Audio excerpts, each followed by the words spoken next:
Ayan, good morning guys. Our vlog for today ay magluluto naman tayo ng healthy gulay. Gulay na naman tayo. Ito yung ating bawang, sibuyas, kamatis. Ayan. Tsaka ito yung ating gulay. Ang ating green leafy vegetables. And then dahil sa gulay, hindi ako gumamit ng mantika. So, sinusuti ko ngayon yung kinuha kong mga fats sa pork. Ayan. Para hindi na tayo gumamit ng mantika, sinusuti ko siya. So ngayon, pag nag-brown na siya at nakatanggal na yung kanyang mga oil, saka na natin igigisa yung ating gulay. Yun lang yung isasawag natin guys. Wala nang iba.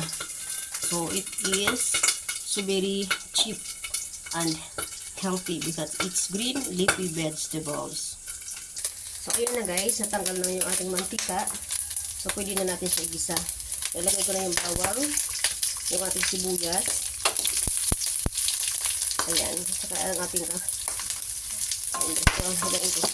nagtatalsik eh. Ayan. Isa na natin siya. Ano lang yan ha? Yan yung taba ng pork. Yan lang. Para tipid, taba lang yung hinalo natin. Kasi gulay naman lang ang kailangan natin. Ayan. At of course, lagyan na natin ating gulay. Ayan, diba? Lagyan ko na rin ang kamatis. Yung ganun na sili. Ito na natin yun, diba? Napaka-ganda lang niyang gawin. Saka napaka-healthy. Saka of course, lagyan natin siya ng ating magic sarap. Yan. Lagyan natin ng small amount of water. Small amount of water para hindi may siyang sabaw.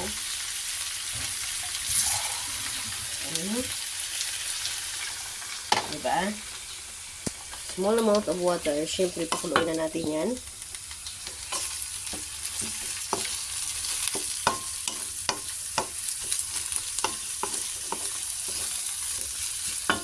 Saka lalagyan ko siya ng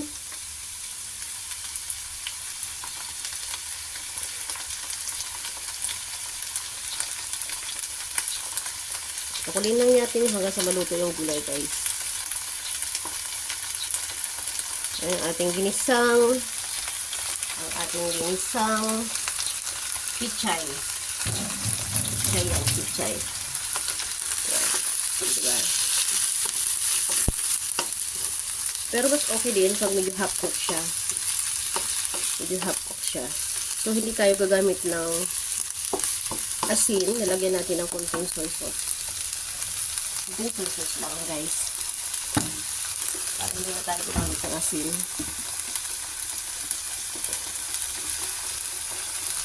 Konting amount of soy sauce lang. Maybe ganyan lang. So, ayan. Ayan na ang ating gulay. For today ay ang ating ginisang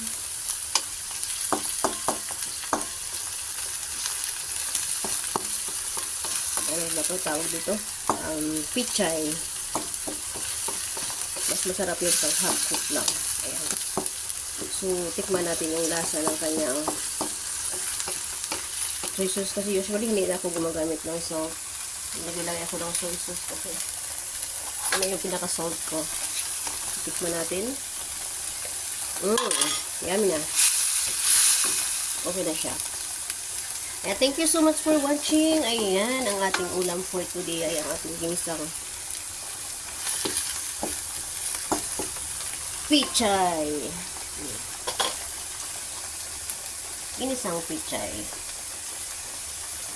Kayo pa hindi pa nakakapag-subscribe sa aking YouTube channel, please like, subscribe, and hit the bell button para updated kayo sa aking mga ina-upload na videos. Thank you so much for watching guys, and please don't forget to take a membership. It's a big help for me. Thank you. Bye-bye. See you in my next vlog.